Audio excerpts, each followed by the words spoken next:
ये खतरनाक चीज है सर आपके बिजनेस के अंदर, पावर ऑफ अपलाइन। अपलाइन कौन है पहले उसको समझना है। अपलाइन वो नहीं है सर जिसने आपको ज्वाइन करवाया, ज्वाइन कोई भी करवा सकता है।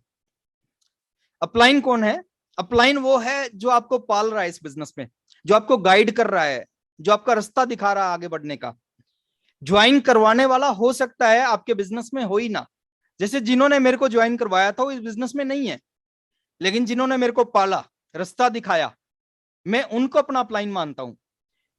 सुरेंद्र वत्स जी को मैं अपना अपलाइन, क्योंकि उन्होंने मेरे को पाला, रास्ता दिखाया। कदम सर ने मेरे को पाला, रास्ता दिखाया। बीसी सर, केसी सर, मुकेश कोठारी सर, इन्होंने मेरे को रास्ता दिखाया। ये अपलाइन होते हैं सर। तो पावर ऑफ अपलाइन, और अपलाइन का हम 3 ढंग से यूज करते हैं। पहला यूज करते हैं यूज, जहां जरूरत होती है उसको बुलाते हैं, मीटिंग की जरूरत होती है, काउंसलिंग की जरूरत होती है, कोई टेलीफोन कॉल की जरूरत होती है, उनसे रिक्वेस्ट करते हैं और मीटिंग लेते हैं, काउंसलिंग लेते हैं, टेलीफोन कॉल करवाते हैं उनसे। कुछ लोग करते हैं नो यूज। अपलाइन का क्या करते हैं? No use. कोई बिजनेस में इंटरफेयर नहीं करवाते अपने अपलाइन का। नो यूज करने वाले लोग बहुत आगे नहीं जा सकते सर। थर्ड पार्टी है अपलाइन, जो आप नहीं कर सकते वो आपका अपलाइन कर सकता है। वो उम्र में आपसे छोटा हो सकता है, एजुकेशन में आपसे कम हो सकता है, हर मामले में आपसे कम हो सकता है, लेकिन वो एक्टिव है, ग्रोइंग है, तो समझो इस बिजनेस में आपसे बहुत आगे है। और जो भी लोग इस चीज को समझ जाते हैं, अपलाइन इज अपलाइन सर, उसमें फिर ये परिभाषा नहीं आती कि इसकी एजुकेशन, मेरी एजुकेशन, इसकी उम्र, मेरी उम्र। वो हर चीज में आप आगे हो सकते हैं, लेकिन आरसीएम की जहां पे नाम आता है ना, वहां पे अपलाइन आगे होगा। मेरे सगे चाचा जी को बहुत सारे साथी जानते हो, कदम सर जानते हैं। सगे चाचा शिव कुमार शर्मा जी एयरफोर्स में जॉब करते हैं। एक खूबी है उनकी, मैं उनका भतीजा हूं सर। उन्होंने मेरे को खिलाया है, पाला है, उम्र में मेरे से बहुत बड़े हैं, एजुकेशन में मेरे से, हर चीज में, रिश्ते रिश्ते में मेरे से बड़े हैं। बट आरसीएम की जब नाम आता है ना, वो, मैं उनको एज ए, मेरी जो लाइफ लाइन के साथ में बात करता हूं, मैं ऐसी बात करता हूं, और वो मेरे से बात करते हैं जैसे एक अपलाइन से बात होती है। मेरे चाचा जी के लड़के, मेरे कजन, वो आरसीएम में ज्वाइन हुए। ज्वाइन होने के बाद मैं जब भी मैं कभी आरसीएम की बात करता था, वो कहते यार छोड़, मैं अपने आप कर लूंगा, तू छोटा मेरे से। चाचा जी के लड़के, वो कुछ समय के बाद आरसीएम से आउट हो गए। चाचा जी आज आरसीएम में स्टार एमराल्ड पे हैं, वो एयरफोर्स में जॉब करते थे, तो जॉब वो छोड़ के आज स्टार एमराल्ड एक अच्छी जिंदगी जी रहे हैं। तो अपलाइन का यूज करना चाहिए सर, नो यूज नहीं करना चाहिए। और कुछ लोग करते हैं अपलाइन का मिस यूज। मिस यूज क्या होता है? कुछ लोग अपलाइन को मानते हैं कि ये तो हमारा एक परमानेंट सर्वेंट है, वो आदेश करेंगे, फोन करेंगे, सर एक व्यक्ति को ज्वाइन करवाया मैंने जयपुर से, एक बार आप उनसे मिलके आना। कहेंगे सर एक पिकअप सेंटर की एप्लीकेशन भिजवाई थी, उसको फाइनल करवा देना। समटाइम लोग कहते हैं कि सर एक पिकअप सेंटर खुलवाया, उसका फीता काट देना, सर उस टीम को जाके एक बार मीटिंग करके आना आप, है ना।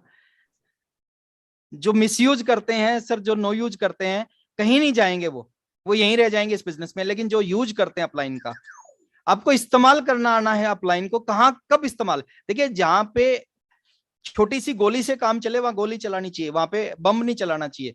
और जहां पे तोप चलाने की जरूरत है, कदम सर का इस्तेमाल आपको कहां करना है, प्रहलाद सर का इस्तेमाल, संजीव सर का, बीसी सर का इस्तेमाल का, वो आपको पता होना चाहिए सर, कि कहां पे कदम सर के इस्तेमाल से। अब कदम सर से आप 2 काम कर सकते हैं। कदम सर के इस्तेमाल करके आप 20,000 का बिजनेस भी और 20 लाख का बिजनेस भी बढ़ा सकते हैं। वो आपके हाथ में है कि कदम सर से आपने 20,000 का बढ़वाना है या 20 लाख का बढ़वाना है। तो अपलाइन का सही से यूज करना चाहिए, ये बहुत पावरफुल टूल हमारे पास में है। और मानना चाहिए अपलाइन को, अपलाइन मानना चाहिए, दिल से मानना चाहिए। मैं एक छोटी सी कहानी बता रहा हूं सर। बहुत सारे लोग हैं हर चीज में, मैं ये नहीं कहता कि इफ बट किंतु परंतु नहीं होना चाहिए, होना चाहिए, लेकिन हर चीज में नहीं होना चाहिए।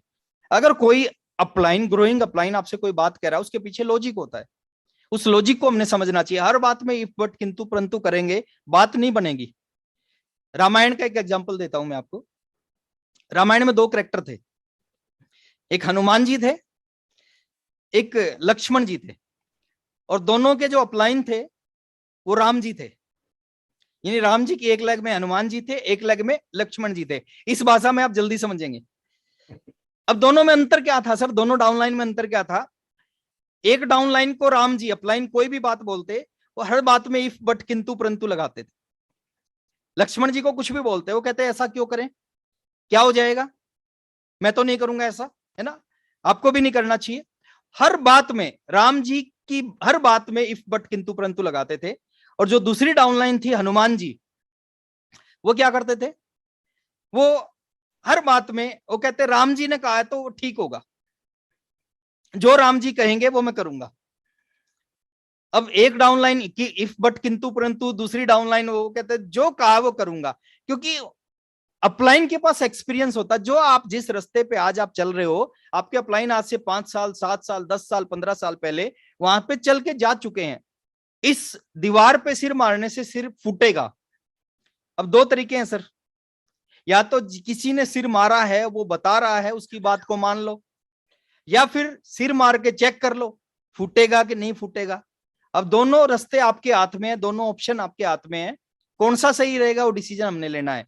तो जब तक बात करते हैं हनुमान जी डाउनलाइन और लक्ष्मण जी डाउनलाइन की, लक्ष्मण जी इफ बट किंतु परंतु करते थे, रिजल्ट क्या हुआ?